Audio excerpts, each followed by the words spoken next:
Bob Marley and Peter Tosh.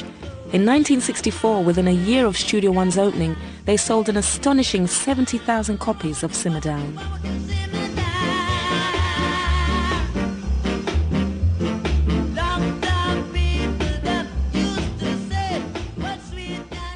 Trenchtown. It was vibrant with a lot of activities. The place was like a, what do you call it, like a Piccadilly, like Hollywood. Music as being the center of attraction. Everybody was singing like a family. So if the Soulettes have a recording, you'd have Bob, Peter Bunny, Delroy, you know, guys from the Paragons, everybody would come to give background support. If the Wailers have a session sometime, you would have the Ask Us girls, come work with us tonight. We have 2 tunes doing this, look at all the harmony. So that was like fun. We weren't being paid because Coxsone, we didn't get money that time. Sometimes we get money to buy us a patty or cocoa bread, and if we're going on Fridays, we would get a pound or 30 shilling or something like that. But we didn't have a problem.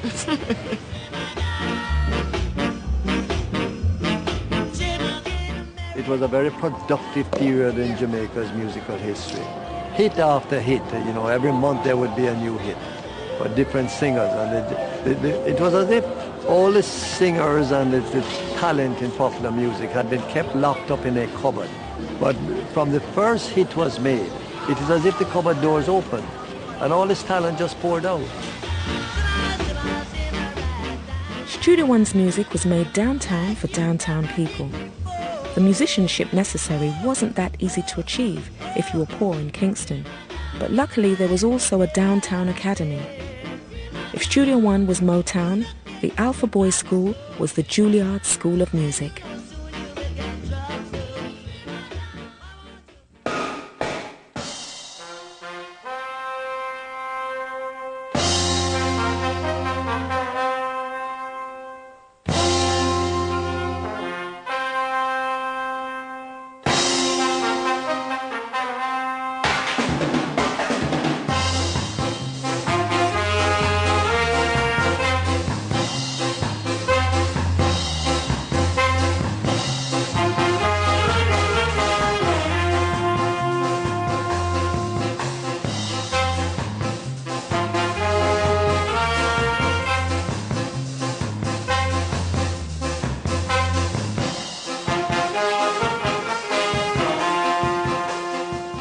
Alpha Boys School is a school that caters to the unfortunate.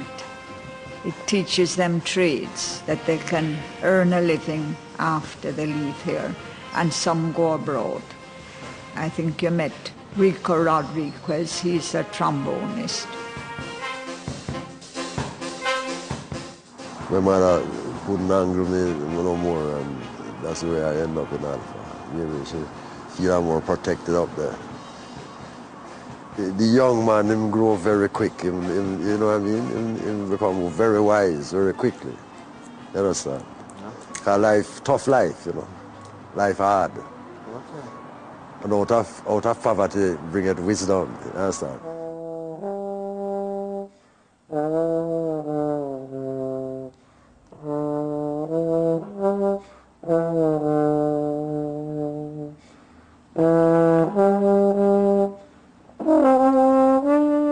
Well, the reason why I'm here was because my parents abandoned me.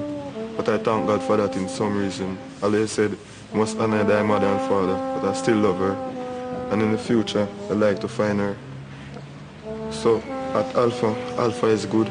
I learn music and I also learn education. Many of Jamaica's greatest musicians have been from Alpha. Coxsone in particular was quick to appreciate the value of the kind of discipline and ability you might expect from that institution.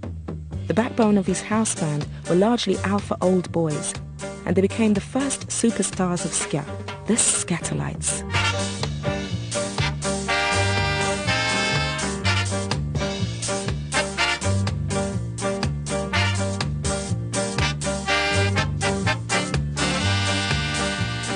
Oh yes, the Scatterlights.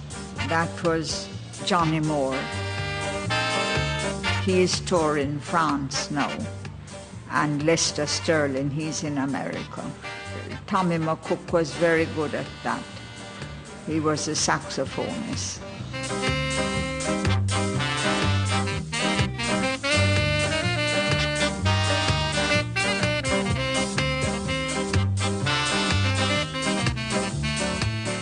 You had Don Drummond. He was very quiet.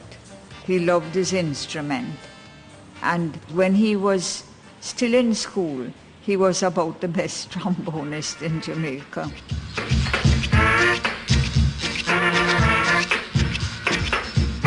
Scatterlights were a great set of people. At the time, they were the masters. They were learned musicians. They were not just people who played music by the breath. They were doing it by the paper. And we, the Wailers, were really enthused to have been working with the Scatterlights. There came on the scene this talented aggregation, the most formidable array of talent which Jamaica has ever seen in a single band, and dare I say is ever likely to see in the future.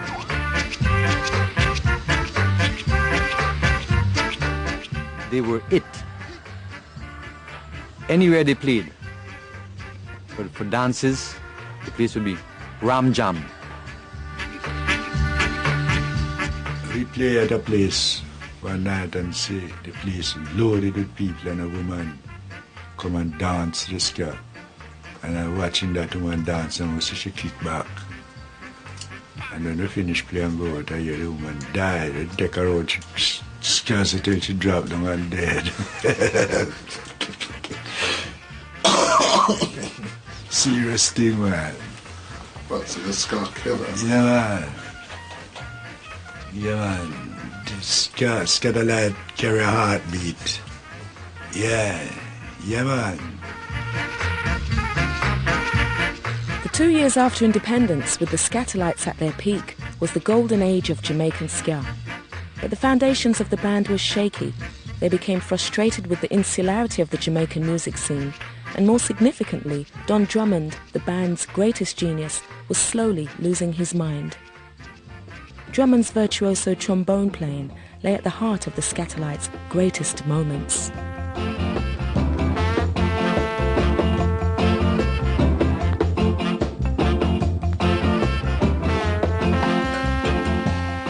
A lot of his compositions were minor chord tunes, smooth, more melodic kind of flow, while Rico would be more brassy and more like orchestrated, like, you know, to the beat. Don slides with it. Drummond took ska to new heights of virtuosity. He had a unique style with a disturbing emotional undertow that reeked of Africa and mirrored the demons in his head. He got in friendship with this lady, and he didn't like her dancing, and so that brought a sort of a bone of contention between them. Jealousy and the lack of material and career advancement built up disastrously in the mind of the introspective Drummond. And on New Year's Eve 1964, he killed his girlfriend Margarita. I used to say to myself, I wonder if he's really guilty of doing that act. But they found him guilty, and then they placed him in the madhouse, Bellevue that is. And after a while, he had some altercation with somebody there, or with people there, or some fuss, and he died.